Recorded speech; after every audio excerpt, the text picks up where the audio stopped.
1925, Powys, Mid Wales. A folded parchment was discovered inside the county registrar's ledger, its paper scorched at the edges, its ink faded and warped by moisture. The document, dated but unsigned, listed a single female birth and beneath it 7 separate paternal names. Each name was written in a different hand. None were struck through, none matched the attending physician's notes. One entry, barely legible, appeared to have been copied backward, as if viewed through glass. The registry clerk who handled the file was institutionalized 3 weeks later, citing voices looping inside her name. He never spoke again. In this story, we will examine a sealed bloodline, misfiled, unspoken, and deliberately obscured by nearly a century of silence.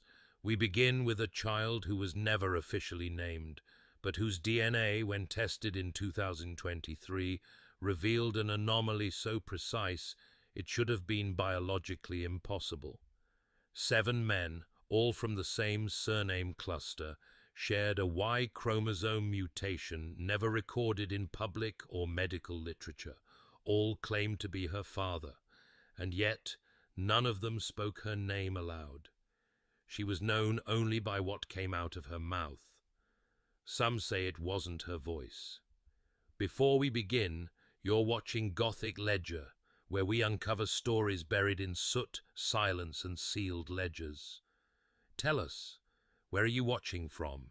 And what time is it exactly as you listen to this file? Midnight in Glasgow? 3:17 a.m. in Nebraska? Leave a comment. And don't forget to like and subscribe if you enjoy history that was never meant to resurface. Now let us open the record that was meant to remain closed.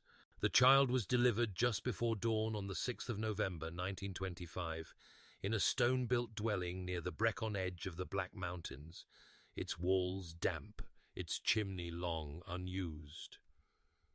The attending midwife, a woman of considerable age and reportedly infrequent speech, noted the silence first. Not the absence of crying, that was expected, but a deeper silence. A hush that extended beyond the child and into the corners of the room, as though something had pressed itself against the windows from outside and held its breath. The girl had been born limp and discolored. Her limbs hung without tension. Her mouth did not open. No pulse was located for nearly 40 seconds, and a cloth was briefly draped across her body, while the mother stared at the ceiling, blank and unmoving. But then the girl's eyes opened, unfocused, not blinking. Her chest rose without a gasp. The midwife, who had kept informal notes for decades, later recorded that the air in the room had returned. No name was given. The mother refused to touch her. The father remained in another room, and when summoned he declined to enter. The birth was not registered that week. No certificate was issued, and yet the child remained, wrapped and unmoving in the crook of a rusted cradle beside the fireplace. The anomaly occurred hours later, after the midwife had prepared to leave. According to the marginalia found decades later in her posthumous notebooks, she had paused to observe the girl one final time. The room had grown cold. The fire had not taken. She claimed she heard something, first a low murmur, then a clear phrase, not in English, and not in modern Welsh either. The word was transcribed phonetically, roughly approximated, and underlined twice. It did not match any known vocabulary until a folklorist, reviewing the page in 1978, noted it resembled a term found in pre-Christian Welsh burial rites, a word Miaz, Ning, returned to speak. The child did not cry in her first month. She did not crawl until nearly 2 years had passed, but she was said to murmur, softly, and always when alone. A visitor, a parish nurse who brought dried milk on foot each week, reported hearing something faint from the child's room. Not sobbing, not babbling, but what sounded like someone practicing a sermon, in low masculine cadence. She did not stay long after that. The girl's mother grew increasingly withdrawn. She covered mirrors with wool and lined the edges of the window panes with salt. She insisted the child not be taken to chapel. She claimed the girl's shadow was slightly misaligned with her body, narrower and not always connected to her feet. There was one attempt to relocate the child to Brecon Infirmary for observation. The order was filed, unsigned, and later voided. The record does not specify who intervened, only that the midwife resigned from her district post the same week, citing auditory disturbance and unreasonable requests from families. She died shortly after in a home for invalids, leaving no family, no funeral, and a sealed notebook in a cedar box marked simply with the word, "Again." Years later, when the floorboards were lifted for repair, a length of twine was found coiled beneath the cradle. It was braided with dark hair, wrapped 7 times, and tied in a knot, known locally as the bound tongue, an old folk charm intended to silence those born with borrowed voices. No one recalls who placed it there. The girl continued to sleep through her infancy without incident.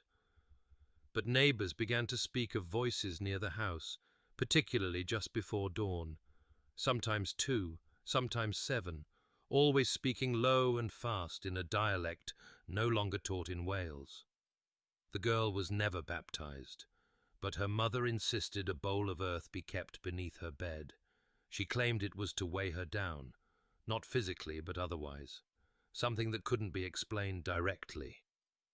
She once said the child had been born inside out, though no physician was able to confirm any such condition. The earliest known photograph of the girl, taken without consent by a traveling tradesman in 1930, shows her seated, hands folded, eyes closed. Her mouth is open slightly, as if about to speak. The photo remains in the National Folklore Archive. Experts note a blur in the lower right corner that appears not to have been caused by motion, but by overexposure localized to the air around her throat. No one present at the birth ever referred to her by name, only by placement. She was the one in the cradle, and she spoke when she should not have been able to. The registry house in Powys stood along the edge of the river, its exterior mottled by soot and ivy. It had served the district since 1834, first as a toll office, then a coroner's annex, and finally a records hall. The room in which the birth certificate was filed had no windows. By 1925, most local documentation was handwritten into ledgers bound in pigskin, shelved behind a gate with rusted teeth that no longer locked. The certificate in question, though catalogued in sequence, does not resemble others from the period. It bears the correct year, season, and district code. The child's mother is listed, though her age and township are both left blank. The date of birth is consistent with other surviving documents from the girl's early life, but the section marked father, a name and occupation, is anomalous. There are 7 names. Each is followed by the same surname, one known to the region but confined to a single line of tenant farmers residing along a remote bend in the hills. Their lineage is poorly recorded, scattered across chapel logs and harvest tallies, but always appearing in clusters of repeated first names, one name per generation, altered only slightly. Anecdotal history links the family to a mining collapse in the 1870s, an accidental fire at a primary school, and the sudden closure of a chapel following an unannounced exhumation. No surviving photograph exists of any male member prior to 1940. The names on the certificate are not listed vertically, but in a wavering column, as though each was added at a different hour. Ink density varies. Some signatures are deep, others faint, and one appears scratched with the tip of a blade rather than pen. Notably, the 4th name is written in reverse, left aligned instead of centered. When mirrored, it reveals a name identical to the 2nd, but misspelled by 1 letter. The 5th name appears to have been written by a child, crude, slanted, and punctuated with what might be a drawing of a hand. None of the 7 men were present at the birth. There is no indication they were informed, and yet all appear either by deliberate notation or errant inclusion. The clerk who processed the certificate is referenced only once in subsequent documents.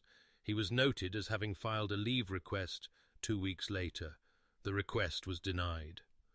That same afternoon he was seen removing several folders from the district archive, folders which were never recovered. According to the postmaster, he boarded a northbound train alone and left no forwarding address. His lodgings, when inspected 3 days later, were undisturbed. A dinner plate remained on the table. The bed was made. Inside his drawer, a Bible was found opened to a single underlined verse from Leviticus, one referring to the sin of uncovering a brother's shame. His name was not recorded again in any registry, local or national.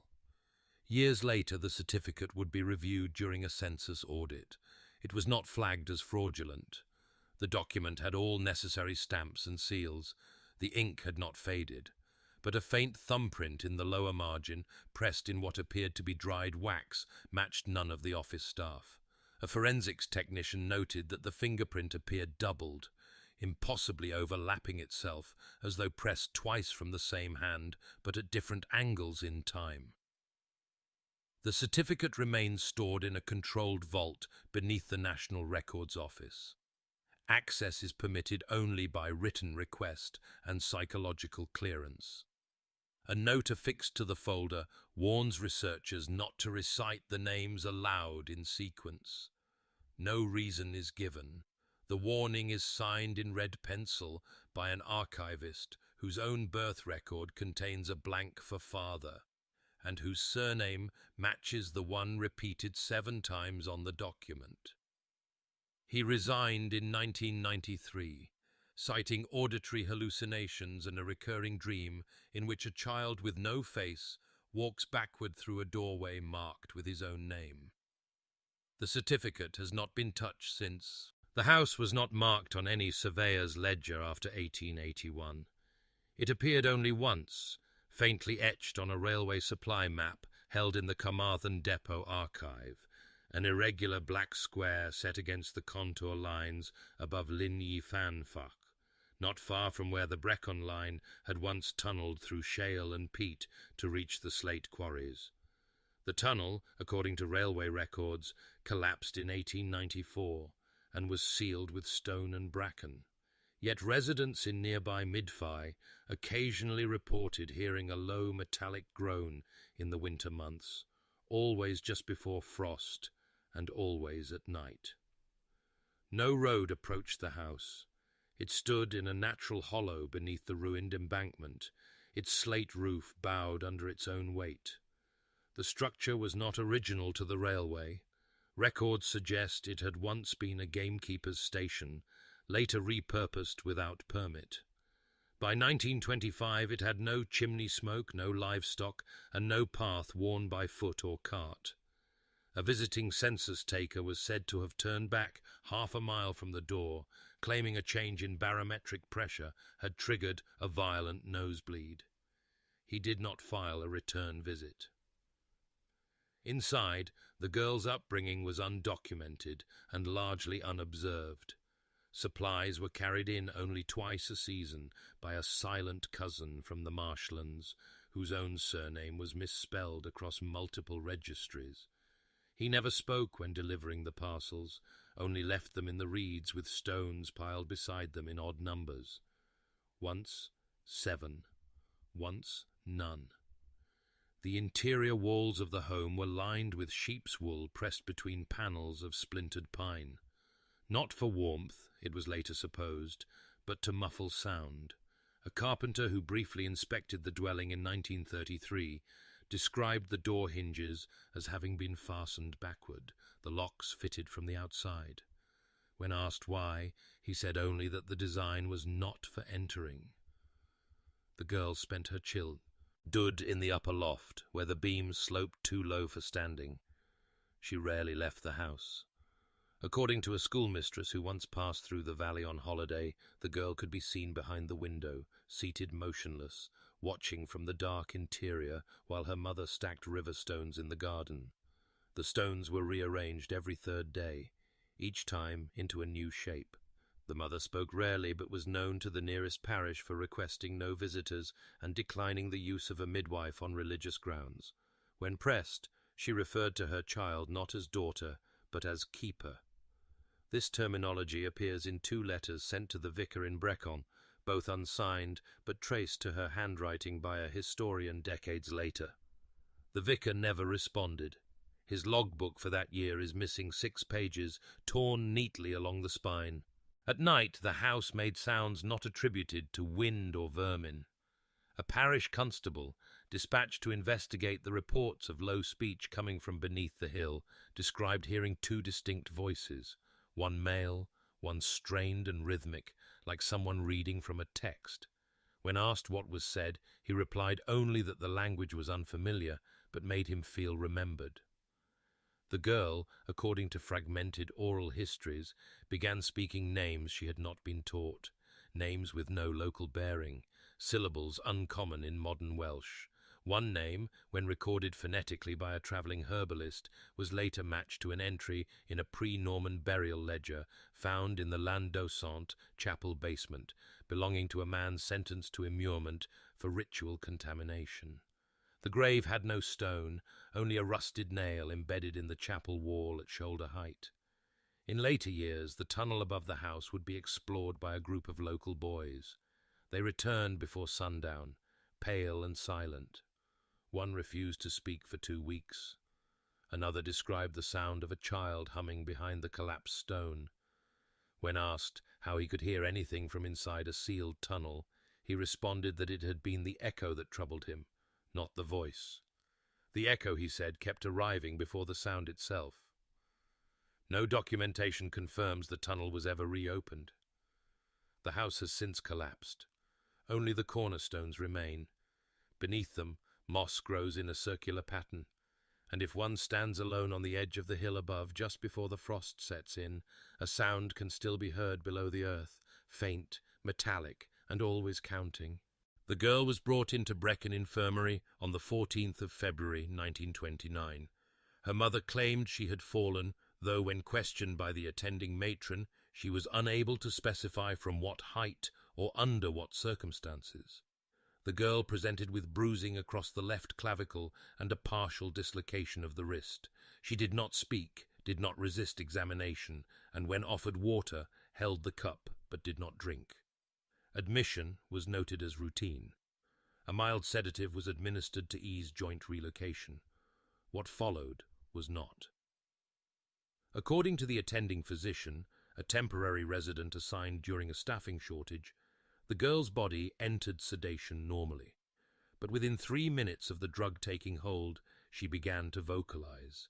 Her eyes remained closed, her hands remained limp. Yet from her throat came a low rhythmic utterance, marked not by pain or delirium, but by precision. The physician described the voice as male, mid-40s, possibly older. The tone was too deep to be hers, too practiced to be spontaneous. The sequence repeated, 2 numerals, a pause, then a directional bearing. At first assumed to be gibberish, the pattern later matched the cadence of field transmissions used in military cartography. But when reviewed decades later by a military historian, the coordinates described locations that had never appeared on any public map. One was marked as severed, another no longer above. Staff present during the episode recorded a temperature drop. The thermometer dipped 3 degrees in less than 2 minutes, and several patients on the ward began to murmur in their sleep, each uttering unrelated phrases, but all marked by the same vocal strain. A nurse on night duty later resigned. She claimed she saw something through the operating window's reflection, her own face, but tilted sideways, as if listening from the wrong angle. The physician did not file the report through official channels. Instead, he hand-copied it into a personal notebook, later found tucked into a hollowed Bible among his belongings. The Bible itself had been partially mutilated, its middle cut through, with only the first and final chapters left intact. The physician had annotated the inside cover with a single phrase: "She is speaking from where we are not."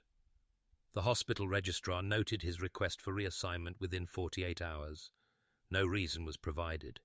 He returned to Sussex, citing a climate unsuitable to his health. 3 months later, his body was discovered in a rented room above a printing press. The coroner ruled death by self-inflicted poisoning. His last meal remained untouched. A pencil had been snapped in half and placed precisely across the bridge of his nose. The medical report was not recovered until 1974, during a cataloguing effort by a theological archivist with no known affiliation to the hospital. The document was discovered entirely by accident, misfiled behind a collection of fire-damaged religious tracts. The hollowed Bible containing the notes was placed among items to be discarded, but was intercepted when its weight was found to be inconsistent with similar volumes. The voice transcription had been written phonetically, though its symbols matched none used in standard linguistic record-keeping. The coordinates, once decoded, were found to form a circle across the hills near Llyn-y-Fan-Fach, not on the surface, but traced underground. An abandoned colliery shaft matched one of the positions exactly. The shaft had been sealed since 1897 after a collapse, its mouth lost under sediment and moss. No explanation was ever found for how the girl knew those numbers. She was discharged from the infirmary without incident. No one asked why she had fallen. The injury healed improperly, leaving her left arm slightly bowed. She never returned to the hospital, nor did any further medical records appear in her name until her late 20s. A single notation, however, appears in the hospital ledger for that winter. It is written in the same hand as the original attending physician, though dated several months after his death. It reads simply, "She was not sedated. She was waiting." No inquiry followed. The note was left in pencil and never inked. Yet when the page was later tested for age, the graphite was found embedded far deeper in the paper fibers than surrounding entries, suggesting it had been written with more pressure than a human hand could easily exert. The samples had been stored in a temperature-controlled vault beneath the National Archive facility in Cardiff, sealed, unlabeled, and long presumed unusable.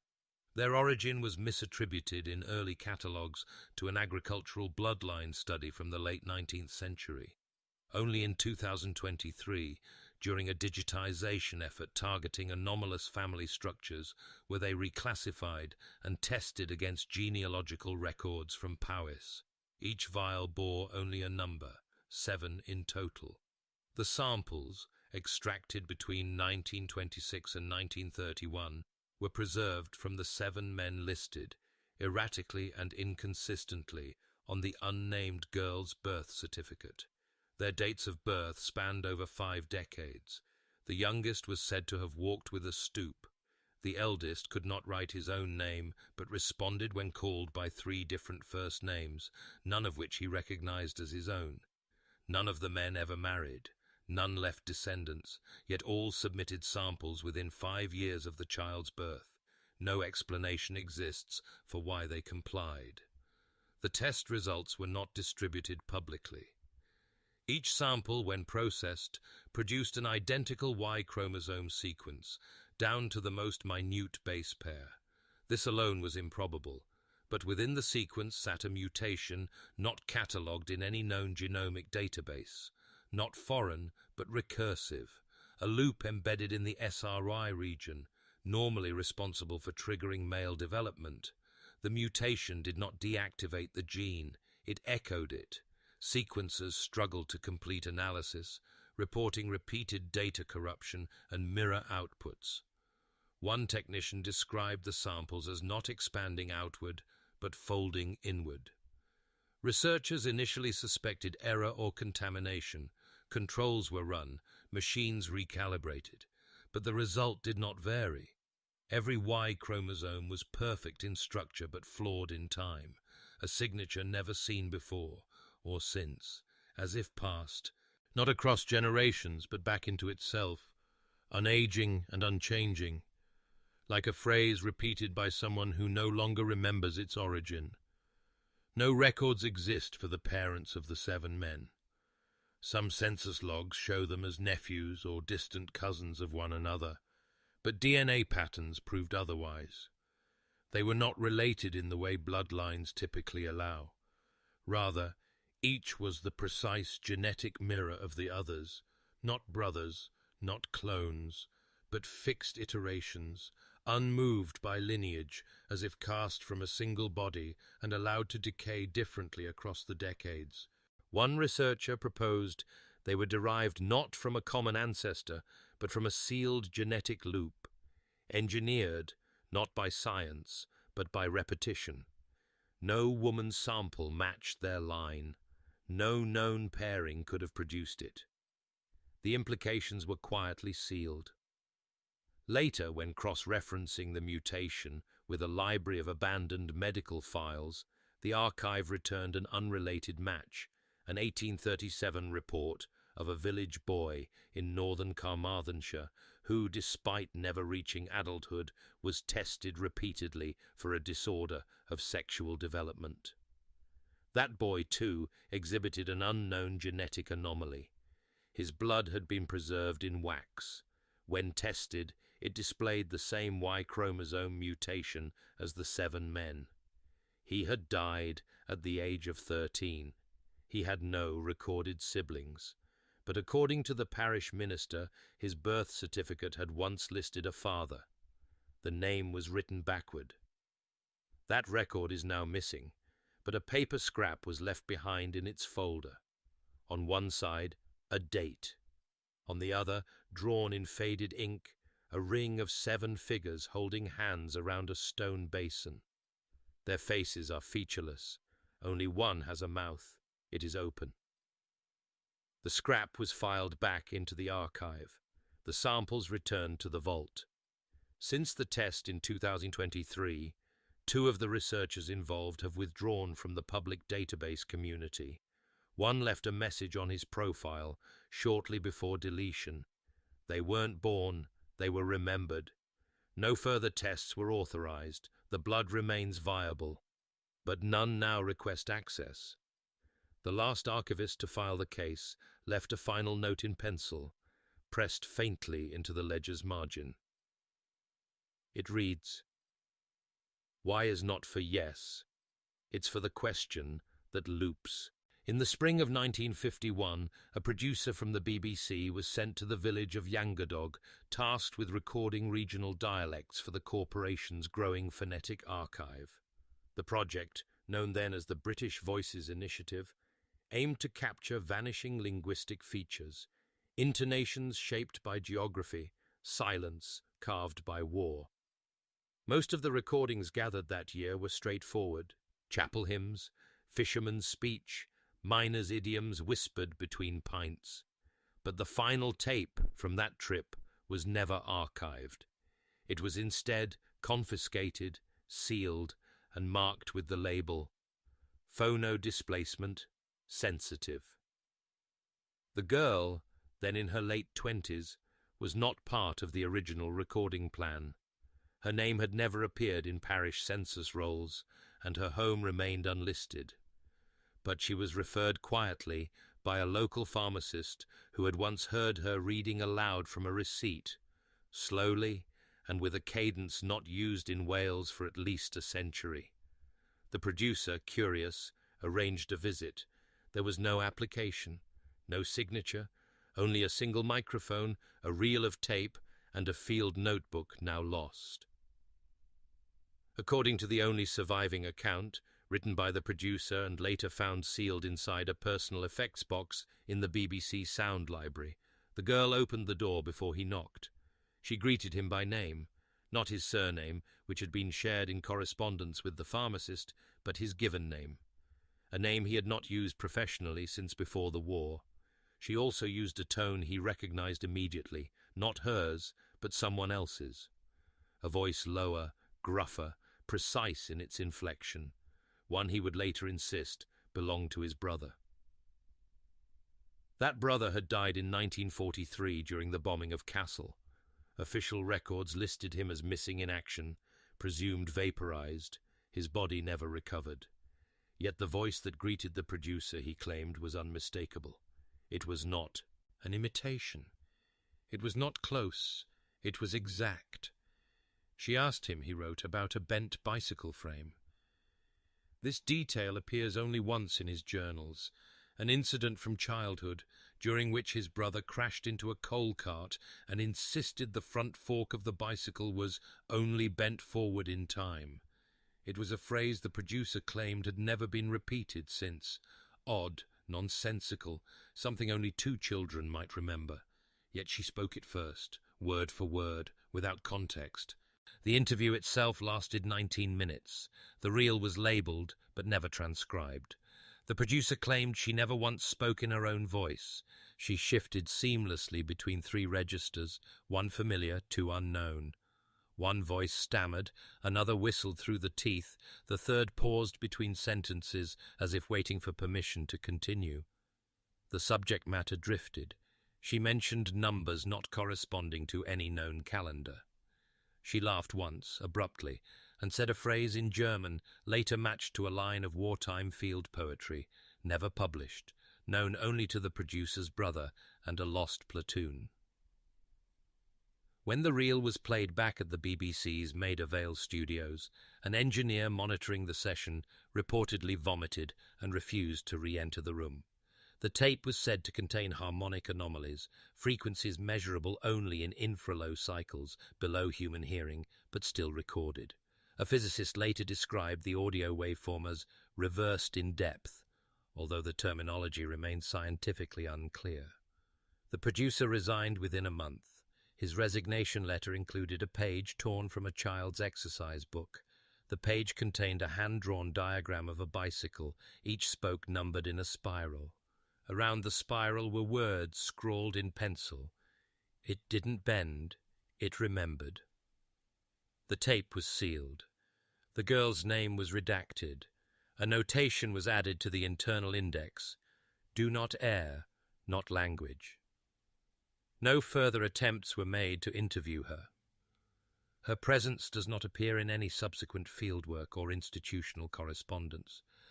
Her voice, however, remains catalogued but misfiled under the listing for Mechanical Failures Locomotive Archive. The file number corresponds to a train line decommissioned in 1894. It remains in circulation today, though few notice. When played, it is said to include a faint voice beneath the mechanical hiss. A voice that does not match the speaker. A voice that sometimes speaks your name before you remember having told it. The incident was first noted during a welfare assessment in the winter of 1953, when the girl, then nearing 30, was referred to a visiting psychiatric nurse by the parish minister, following reports that she had ceased washing entirely. Upon arrival at the house, the nurse found all windows covered in black cloth, pinned at the corners with rusted nails. The air inside was stale. There was no fire. A basin sat by the door, filled not with water but soil, dark, damp, and sifted, as though something had been buried and unearthed repeatedly. She refused to enter the bathing room unless the mirror was covered. The nurse at first dismissed this as a delusion tied to religious guilt, but the girl did not speak of vanity or sin. She spoke calmly, with clarity. She used a masculine pronoun when referring to her reflection. Not it, not I, but he. She claimed without effect that her reflection had once moved without her, that it had blinked while her eyes were still. The mirror in question had been cracked previously, once in a clean spiral from the lower edge outward, like frost forming on old glass. When replaced, the second mirror shattered overnight, though no tremor or impact was recorded. A third, smaller hand mirror was later found hidden beneath a floorboard, its surface darkened by a chemical burn that left only one patch reflective, just large enough to frame a mouth. The nurse recorded these observations in her ledger, but she never submitted the full report. She resigned 2 weeks later, citing migraines and auditory distortions. She had begun hearing something in the quietest moments of her rounds, not voices, but breath. short, uninvited exhalations, as if someone were watching her speak and repeating it in delay. The girl's mother, when asked, claimed the fear of mirrors was not new. She said it had begun in infancy when the child first recognized her own face. She had stared motionless for nearly an hour, then screamed not once but in short bursts, as if answering something. After that, mirrors were covered in the house, not with cloth, but with pages torn from agricultural catalogues, always with pictures of animals, never people, especially not faces. Later documentation, fragmented and unsigned, suggested the girl may have experienced prosopometamorphopsia, a condition wherein human faces appear distorted or unrecognizable, but no formal diagnosis was ever recorded. Her condition was inconsistent. At times she could identify faces in photographs. Other times she referred to them as masks without breath. One report noted that she once stood in front of a covered mirror and whispered a name. A male name, not hers, not local. The nurse, listening from the hallway, recognized it from an earlier case file. A boy lost in a mining accident 40 years prior. His body had never been recovered. Only his boots, one of which had been found upside down, lodged in the chimney of a disused schoolhouse. The nurse asked how she knew the name. The girl said it had been spoken back to her, not aloud, but from within the reflection. Following this, all mirrors were removed from the house. Even the tarnished spoon by the basin was taken away. The windows remained covered, but in 1961, during an electrical inspection, a fragment of mirrored glass was found inserted into the lining of the girl's mattress, taped against the inner seam, angled toward the spine. The glass bore no fingerprint, but it was smudged in the shape of a mouth pressed flat. There were no mirrors left by that point. The final note in the nurse's personal diary, recovered decades later, was short and written in haste. It reads, "He has learned how to look back. The excavation was not intended to disturb the house." In the summer of 1972, a regional hydrology team had been dispatched to assess land retention above the former railway channel at Lini Fanfach. The structure, abandoned for nearly a decade, had collapsed inward from rot and frost damage, leaving only the stonework perimeter and a patch of overgrown ground behind it. It was here, beneath a slate slab obscured by brambles and river moss, that the first of the surveyors struck wood. The coffin was shallow, infant-sized, sealed not with nails but with pitch, brushed in thick strokes along its edges. It had no inscription, no nameplate, no sign of ceremonial treatment. Yet the earth around it had been carefully flattened, as if someone had returned again and again to ensure its concealment. When opened, no body was found. Instead, 3 items lay arranged with unnatural symmetry. First, a braid of human hair, light in color, precisely tied, with no evidence of rot or moth damage. The hair was intact, as if only recently shorn. Second, a single tooth, small and oddly white, wrapped in a strip of yellowed silk. The silk bore no embroidery, but its edge was marked with a substance later identified as crushed holly leaves, an archaic funerary additive once used in anti-possession rites throughout Carmarthenshire. Third, a page, cracked at the fold, torn not by accident but cleanly removed from a binding. The page contained a passage in Koine Greek, matched line for line to a rejected fragment of the Gospel of Judas. The passage spoke not of betrayal but of return, of a figure not cursed to die, but denied death until properly given. None of the items matched any known burial custom in the region. No parish record described an infant burial at the site. No family in the valley had reported a loss. When police were summoned, they sealed the site with canvas and twine. A former, while inquiry was suggested but never pursued. The evidence was collected, boxed, and stored under a temporary seal marked "Archaeological Interest Pending." That box was later lost in a departmental transfer between Brecon and Cardiff. Its current location is unknown. One officer on the scene later reported that the silk-wrapped tooth had not been static. Upon lifting it, he noted the faint imprint of a jawline pressed into the inner coffin surface, not skeletal, but as if from flesh laid in place and removed too soon. He did not speak of this publicly, but the detail reappeared in his unpublished memoir, discovered among his papers after his death in 1991. The manuscript included a sketch of the braid, rendered in blue pencil, and a final note scribbled in the margin. It wasn't waiting to be found, it was waiting to be filled. 2 further anomalies were noted before the site was closed.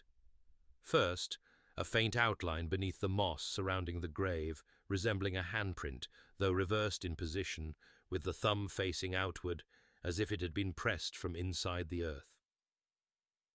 Second, a depression in the nearby soil formed a subtle curve. Later measurements indicated it aligned precisely with the size and shape of a cradle base, though no cradle had ever been found in the remains of the home, and no child known to have slept there had ever been officially recorded. The grave was never blessed.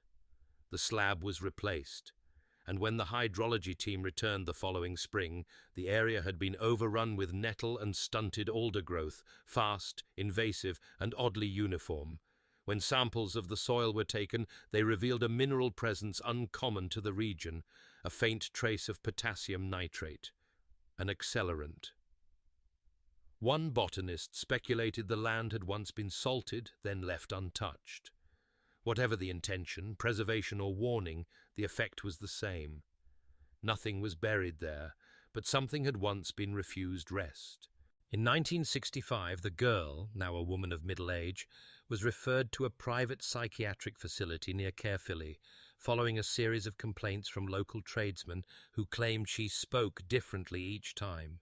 One reported she had once asked for milk in perfect Anglican English, but 2 days later demanded it in what he described as a kind of breathless chant. Another said she whispered to herself in the exact cadence of a funeral sermon, repeating phrases he recognized from his own father's burial. She did not appear confused or agitated. She simply sounded wrong. The attending psychiatrist, a former researcher in dissociative identity disorders, had recently received a modest grant to study rural cases of linguistic regression. He accepted her admission without formal referral, citing her case as one of unstructured identity fracture. His goal was to track the vocal changes over time, assuming a pattern would emerge and resolve through dialectical therapy. Instead, he documented something else entirely. Over the course of 7 months, he recorded 17 hours of speech. The recordings, meticulously catalogued, were taken at the same time of day, always in the same room, always with the same prompt, a single phrase read aloud to her from a children's devotional. The phrase was never complex, never longer than a sentence, but her responses varied dramatically, not in content, but in voice. Her register shifted with uncanny precision. During new moons, her responses were clipped, high-pitched, and childlike, though still coherent. In waxing phases, her syntax thickened, her rhythm slowed. As the moon approached full, her responses deepened into a male timbre, gravelly and unfamiliar, with measured cadence and deliberate pace. During full moons, her tone ceased matching any known dialect.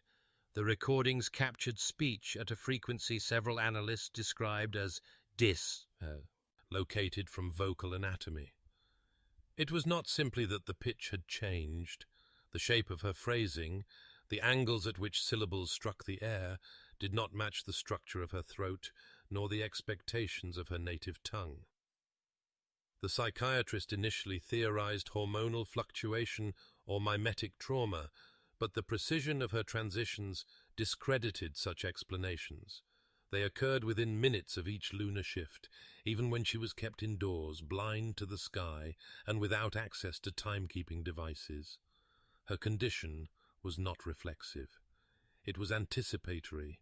The most disturbing recording was captured on the evening of November 17th, under a full hunter's moon. That session lasted only 6 minutes. She was not prompted. She began speaking unprovoked, eyes closed, head tilted slightly to the right.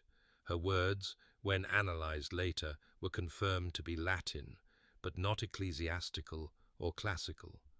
The sentence she repeated 3 times matched a phrase found only once in historical record, in a 13th century marginal note, scribbled by an anonymous monk at an abbey in northern Italy. The note had been dismissed by most scholars as a blasphemous interpolation, as it appeared to refer to a body born of echo, not of woman.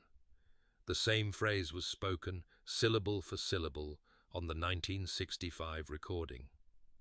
The psychiatrist requested further institutional review, but the reel containing the session was misplaced during transport. A backup copy, made without formal permission, was stored in his private archive. That reel degraded over time, but not in the way magnetic tapes typically deteriorate. Instead of slowing or distorting, the recording began looping mid-sentence, always at the word vocatus, meaning called, as if the voice were no longer completing the phrase, but waiting for an answer. The psychiatrist left practice in 1967. His resignation letter was brief and unemotional. He stated that language, in her case, did not reflect identity, but presence. That she was not speaking in borrowed voices, but allowing something else to speak when the sky permitted. Years later, when the archived transcripts were reviewed, it was noted that she never spoke on the lunar eclipse. Not once. On those nights, the room remained silent, but the microphone always picked up breathing. 2 sets, never in sync. The anomaly first surfaced in 1984 during a routine genetic screening conducted on a 6-year-old boy from Pembrokeshire. The child was part of a study unrelated to his family's history. His inclusion had been random, part of a broader public health survey. The physicians noted nothing unusual in his development, but his chromosomal scan revealed a faint distortion along the 17th strand. A coiled thread of nucleotides appeared mirrored, not merely reversed, but folded back into itself at a precise point between 2 protein markers. It did not cause disease, it did not alter function, but under infrared imaging, the coil gave off a faint, luminous signature. The researchers, unsure of its origin, referred to it as a structural flare, a term used for biological artifacts that appear without genetic precedent. They assumed it to be an isolated error, a rare mutation with no inheritance pathway. The boy's parents were never informed. 17 years later, in 2001, a second case was reported. This time it was a girl, born in a different region to unrelated parents, though her maternal grandmother had once lived near Brecon. The girl's condition was flagged not for illness, but for an unusual pattern in tissue growth. Her skin healed with unnatural speed, but scar tissue formed in the shape of concentric circles. One biopsy revealed cellular decay at the exact same genomic location as the boy from decades earlier. The mirrored coil on chromosome 17 was present, unaltered, identical in length, and again faintly luminous under infrared light. A cross-reference revealed the 2 children were not related by name or visible ancestry, but both carried fragments of mitochondrial DNA tracing to a maternal line in Carmarthenshire, one that had no surviving birth records before 1925. By 2016, a third case emerged, a newborn, still unnamed, flagged during prenatal testing. Coil was already forming in the fetus's genetic code, before cell specialization had completed. The mother's lineage was difficult to trace. Her surname had been changed 3 times due to clerical errors, and her place of birth listed as disputed. She reported no family history of illness, no knowledge of Wales, and no known relatives. All three cases displayed the same coiled distortion. It was precise, measurable, and in every instance mirrored perfectly, not forward or backward, but inverted around a central axis. The structure was so delicately balanced that one researcher remarked it should not be able to exist. He described it in an internal memo as a light trapped in a knot. The data was submitted to a closed panel on inherited structural anomalies, which determined the mutation to be non-harmful but persistent. Further testing was not authorized, but an unofficial pattern began to emerge. All three subjects had exhibited subtle behavioral phenomena: prolonged eye contact during infancy, resistance to sedation, and in two cases, vocalizations during sleep that did not match their developmental stage. One child hummed in descending scales only at dusk. Another was reported to murmur names during thunderstorms, none of which were familiar to the parents. The youngest, still pre-verbal, had been observed watching herself in a mirror, not with recognition, but with stillness. Her pupils did not adjust to light during the observation, but they contracted the moment her mother left the room. All three children were eventually lost to follow-up. No deaths were recorded, but the families moved. Forwarding addresses failed. One medical office was burned in a suspected electrical fire. Another practitioner was institutionalized following what his notes described as repeating faces. The third doctor retired early, citing unease with soundless recurrence in infant expressions. No formal link between the children was ever acknowledged, but their data, silent, radiant, and unresolved, remained stored within a secure digital archive under a file path labeled Echo Y Loop 17 Repeat. The last metadata modification was in 2023. A researcher attempted to download the files, but the system rejected the request. It claimed the files were already open, not by the user, not by the institution, but by someone listed only as he who speaks when silent. The letter was discovered in 1987 during the inventory of an unused annex behind St. Rewallon's parish, tucked inside a rusting filing cabinet intended for unbaptized deaths. It had no stamp, no return address.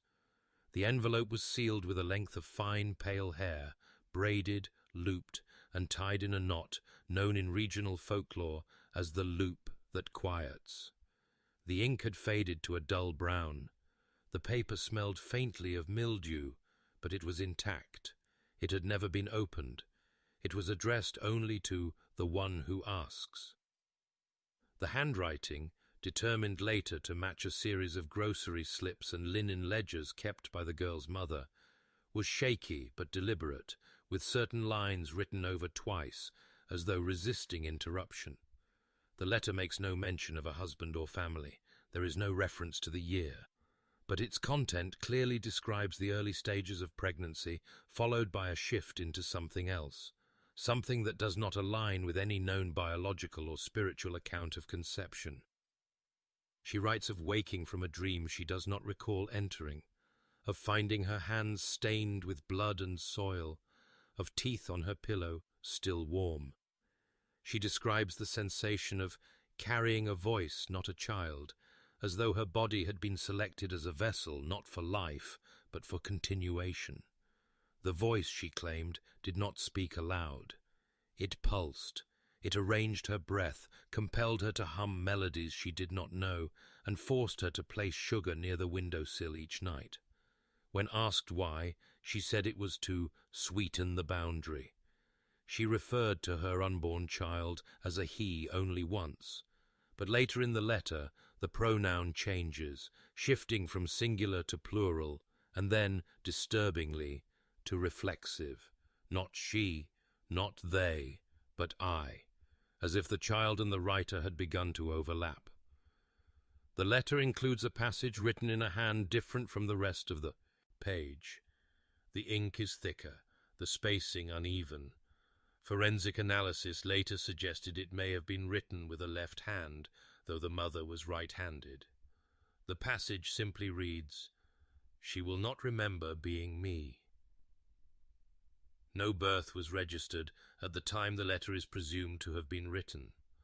There is no evidence the mother ever consulted a midwife, a doctor, or the parish. Yet the household received monthly deliveries of raw sheep's wool, alcohol distillate, and, on one occasion, a copy of a German monograph titled Displacements of Self in Generational Echo. This book was never sold in the United Kingdom. It was self-published in Vienna in 1912, and later banned by the psychiatric boards across Europe for suggesting that voices could migrate through bloodlines without the presence of memory. The author died institutionalized, having claimed that certain families were not composed of individuals, but of iterations, failed or repeating attempts at preserving a specific sound. The letter ends without closure. The final sentence stops mid-word, as if the writer had been interrupted or had stopped by choice. But the very bottom of the page includes something that was only noticed upon magnification. A fingerprint, pressed faintly into the paper, smeared upward. It does not match the mother's known records, nor does it match any registered with the Crown at that time. The print is double-ridged. A forensic examiner would later describe it as like two identical hands tried to press down in the same place, a fraction out of time. The letter was resealed and returned to its original drawer, where it remains to this day. The braid of hair has darkened slightly. The knot has never unraveled. Above the drawer, scratched faintly into the wood, is a single line in Welsh. It reads, "She was the last to carry him whole." The crypt beneath Capel y Graig is not visible from the churchyard. It is reached by a narrow stair concealed beneath a disused pulpit, once boarded over with iron-nailed planks and forgotten after the chapel was deconsecrated in 1929. No plaque marked its location. No funerary bell was ever hung above. But in the winter of 1958, a repair team tasked with stabilizing the foundation uncovered the entrance while tracing a series of unnatural subsidence patterns. The earth around the pulpit had begun to shift, not downward, but outward. What they found beneath defied the chapel's own burial logs. The crypt housed 7 stone vaults, arranged in a circle rather than rows. Each vault bore the same surname, etched crudely into limestone. No first names, no dates, no epithets, just a shared surname, repeated 7 times in identical script, spaced precisely as if aligned to an unseen axis. None of the coffins appeared recent. All were lead-lined. Each bore signs of having been sealed more than once. One had a double clasp, another had no lid at all, only a slab of slate pressed down with bricks. The surrounding walls were lined with lichen, though the air remained dry. There were no insects, no trace of moisture. And yet several members of the team reported feeling damp behind the eyes, as if they had walked through mist. No burial records matched the names.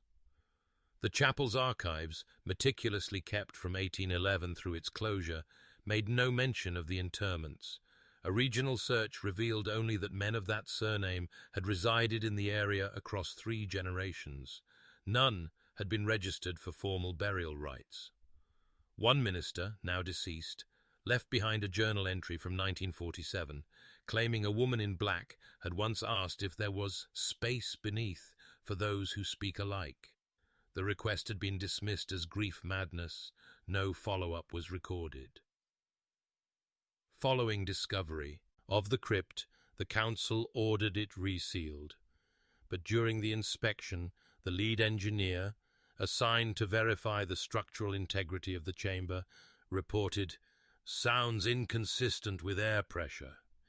He described a low rhythm emanating from the far end of the vault, not mechanical, not natural, a syncopated pattern, as though someone, or several, were exhaling in intervals. He authorized a weld plate to be installed across the door that same evening. He died in his sleep that night. The coroner listed cause as cardiac arrest, though his heart bore no signs of blockage or rupture. His face, according to his wife, had been turned sharply to the right, his eyes open, his jaw clenched. The last words found in his journal read, "It isn't buried, it's aligned." The weld remains in place. It was poured thicker than necessary, sealing not just the entry, but part of the staircase itself. Official documents list the crypt as inaccessible due to hazard. No further excavations were approved. In 1989, a graduate student studying funerary architecture traced the burial vaults on a topographic map and found that their positions, when overlaid on a lunar calendar, matched the 7-day phase intervals of a single waxing cycle. 7 bodies for 7 voices, each spaced as though reciting something in turn. An anonymous note was later left in the student's campus mailbox. It contained a photocopy of the surname carved into the crypt and a typed line below it. "You do not bury what was never separate." The crypt remains untouched, but on clear nights, the chapel foundation is said to vibrate imperceptibly, not with movement, but with pressure, the kind one feels when standing too near to sound that has not yet arrived. And sometimes those passing by claim to hear a faint hum beneath the earth, not music, but phrasing, not one voice, but many, each one speaking exactly the same words, a moment apart. It was discovered during restoration work at St. Elidia's Chapel near Brecon in the autumn of 1979, wedged behind the altar in a pocket of rotted plaster, folded into a brittle triangle and sealed with a black ribbon fused to the paper by age and damp. The stone wall behind it showed no sign of previous tampering, but the journal page was not new. Its fibers were hand-pressed, rough, and pocked with residue that resisted standard cleaning techniques. Later testing confirmed the ink had been mixed with animal blood. And something else. Placental matter, specifically human, dried into a fine dust and brushed along the lower edge. The handwriting was cramped, spiraling inward along the margins, as if written in a single sitting without breaks. It had no date, no title, and no signature. Yet the script bore a familiarity traced back to 2 known sources: an unnamed physician who briefly treated the girl in 1929, and the midwife who attended her birth. The 2 samples were compared not for content, but for rhythm, stroke speed, downward pressure, and correction lines. Both had been described in prior files as marked by urgency. The page begins with a phrase that does not appear in any known scripture, but mimics the cadence of Welsh liturgical verse. It describes a voice sundered into 7 that would be joined by flesh, not of its own. The tone is clinical, almost reverent. A few lines later, the author writes of a girl not chosen but formed around the breach, a reference perhaps to an absence that existed before conception, a gap waiting to be occupied. It goes on to describe a vessel, not in metaphor but anatomy. The girl, according to the fragment, was believed to have been built, layer by layer, by something described only as the remembering. The term is capitalized but never explained. It is used as both noun and verb, as if referring to an act being performed and man, da, being doing the performing. The body, it says, was crafted not for life but for continuity, a skin capable of holding a resonance too old to be spoken aloud, too divided to remain scattered. Then, a phrase that appears in no known record outside this fragment: "She does not speak with her voice, she is the reply." There is no clear indication of who wrote it, or when, but the phrase "voice fragmented into 7 and congealed into 1 appears 3 times, each time written in darker ink, as though pressed with greater force. The final repetition is almost illegible, smudged by what appears to be the imprint of a thumb. Beneath the text, etched directly into the lower corner of the parchment, beneath the ink, carved by a fine blade, are 4 words in English. You are reading me. They are not addressed, not framed as a warning or statement, simply left there, like a note for the finder from something that did not expect to be discovered, but knew it would be. The journal fragment was submitted to the diocesan archive and placed into a sealed folder marked non-doctrinal, not to circulate. But a scan was made before storage. That digital image, when processed using contrast filters, revealed faint outlines of prior erasures. Beneath the visible text were older marks, early drafts or overwritten lines. Among them, partially preserved, was one sentence that did not appear in the final layer. 7 mouths will forget, but 1 throat will remember. No further context exists. And yet when held beneath UV light, the page reportedly hums, imperceptibly to most ears, but measurable by spectrograph, a low tone, inconsistent, like a phrase recited not aloud, but back into the silence it first emerged from, as if it had been said before, and never fully stopped. The clip was just under 9 seconds. It arrived in the inbox of a mid-tier genealogy vlogger in the spring of 2023, an unsolicited message from a Welsh teenager who claimed he had been told by no one in particular to record himself speaking after waking from a dream. The subject line read only, "Does this sound like blood?" The clip began with a brief intake of breath, followed by a phrase spoken in clear, confident Latin, "Memini antequam vocatus sum." The boy stated he did not know the meaning. He had no background in Latin. His family, when asked, said he had never been taught the language. A school teacher later confirmed he had failed his first-year Romance language assessments entirely. The vlogger, initially amused, posted the clip on a public Discord channel for linguists. It was flagged within hours by a retired archivist who had worked on the restoration of rare audio from institutional case studies, specifically files retrieved from a sealed wing of the Brecon Infirmary, dated 1929.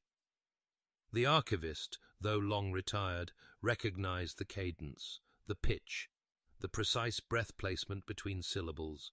He retrieved a backup reel, digitized only once under controlled conditions, and isolated the fragment recorded during the girl's anesthetized murmuring. The 2 audio files were laid side by side, spectrographically analyzed. They matched, tone for tone, inflection for inflection. But the waveform was not just similar, it was identical. The vocal fingerprint showed no deviation across 94 years of recording evolution.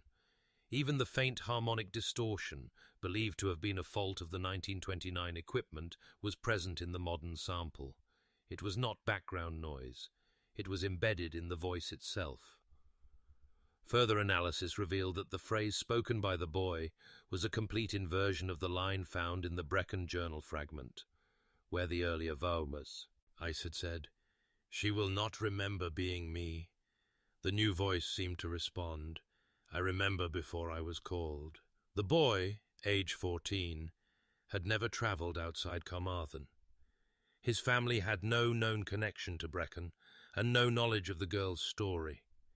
Yet when his DNA was submitted, part of a casual upload to a genealogy site popular among youth hobbyists, it returned a partial match to 7 historical samples stored under anonymous conditions in the Cardiff Forensic Archive. The matches were incomplete, fragmented, and not explainable by standard inheritance. Instead of presenting as shared ancestry, the pattern repeated across a single strand of Y-chromosome data, a mirrored loop, identical in position and error to the mutation previously seen only in the sealed vials dated between 1926 and 1931. When the match was flagged by the site's algorithm, the user's account was auto-suspended for manual review. Within 30 minutes, the boy's profile photo, showing him seated in a field, eyes closed, mouth slightly parted, was removed. The audio clip disappeared from the channel. The vlogger received a takedown notice citing archival integrity, but a backup remained. A private researcher, still in possession of the waveform, noted one final anomaly. The clip, when reversed and slowed, did not reveal hidden speech, but revealed structure. Breath intervals not natural to a developing human larynx. Markers of pre-rehearsed exhalation, as though the phrase had not been spoken spontaneously but deployed, the way a string is plucked or a chime is struck. The researcher wrote in her log, "The voice was not carried forward. It was waiting. It does not change. It arrives." As of this report, the boy has not been located. The school lists him as transferred. The address registered on his DNA submission form has been reassigned. But the waveform remains, and under forensic light, the final tone in the recording appears to mirror a frequency last heard beneath Capel y Graig in 1958, buried with the welded crypt and 7 identical surnames. The voice did not return. It was never gone. In February of 2025, an anonymous genetic profile was submitted to a publicly accessible ancestry database. The test kit had been ordered from a small flat in Shrewsbury, processed under the name EL to private. The initials did not match any known records in the genealogical network, and the user provided no family history, no ethnic background, and no stated reason for the submission. The saliva sample was viable, the sequencing clean. What followed, however, was not. The result matched not one lineage, but 7. Each line corresponded to a Y-chromosome signature flagged by researchers in the early 2000s as anomalous. Recurring mutations traced back to a group of 7 men whose genealogical presence had never fully resolved. All 7 signatures had been presumed unrelated until a controversial internal paper connected them to an unnamed female birth in Wales, dated 1925, and promptly withdrawn. But this new sample showed a perfect overlap, not inherited, not partial, complete. The 7 previously thought divergent Y chromosomes were somehow present in this single female profile, statistically impossible, genetically contradictory, and yet verified. The database flagged the profile as corrupted, but not before her voice clip auto-played.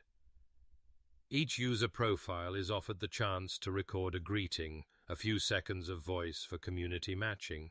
This one had. It began with a greeting in Welsh, followed by silence. Then a second voice, lower, deliberate, unfamiliar, emerged from the same audio stream. Forensic analysts later confirmed it was not layered or spliced. There was no post-processing. Both voices came from the same throat. The second voice repeated a phrase in Latin, then again in English. It referenced a convergence. It stated the phrase, "He is not born, he is returned through memory." It ended with a tone no longer used in modern speech, but once found embedded in field audio recorded beneath Capel y Graig. The profile remained public for just 4 minutes. Within that span, several archivists with keyword alerts linked the submission to a private forum dedicated to unresolved inheritance anomalies. A screen capture of the girl's profile image circulated briefly. She was seated in what appeared to be a railway tunnel, her face angled upward, eyes closed, mouth open as if mid-breath. Her shadow, faint and indistinct, stretched forward, not behind her. Analysts could not determine the light source. The photo was deleted moments after the audio playback stopped. The user account vanished. The IP address, traced to a housing estate in Shrewsbury, was found to have no current occupant. Postal records listed the unit as condemned. It had been marked uninhabitable since late 2023. following reports of persistent low-frequency noise beneath the floorboards. A maintenance worker tasked with clearing mold from the walls claimed to have found a series of scratched circles etched into the plaster near the ceiling. 7 of them, each the size of a child's jaw, none touched. The DNA file has since been archived under restricted access. It is referenced now only in closed internal logs, where it is categorized not by genetic markers but by a single descriptor, echoed host. The name has not reappeared. No other samples match the 7-fold signature, but the waveform from her recording continues to cycle through the system's back-end audio scrubber, unable to be deleted. Every 42 hours, without prompt, it attempts to replay itself. And when it does, the database temporarily reclassifies the user, not under female, not under male, but under composite, a classification designed for digital simulations, not people. The entry has no profile name, only a line of text embedded deep in its metadata. I am the voice that forgot how to sleep. There are stories that begin in birth and stories that end in death. This was neither. This was a voice, displaced, fragmented, and inherited like a wound. A bloodline not passed through flesh, but echoed into form.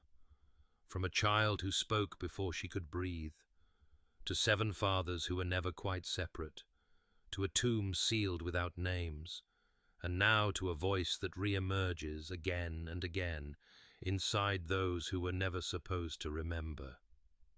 The record remains incomplete, not for lack of evidence, but because it refuses to end.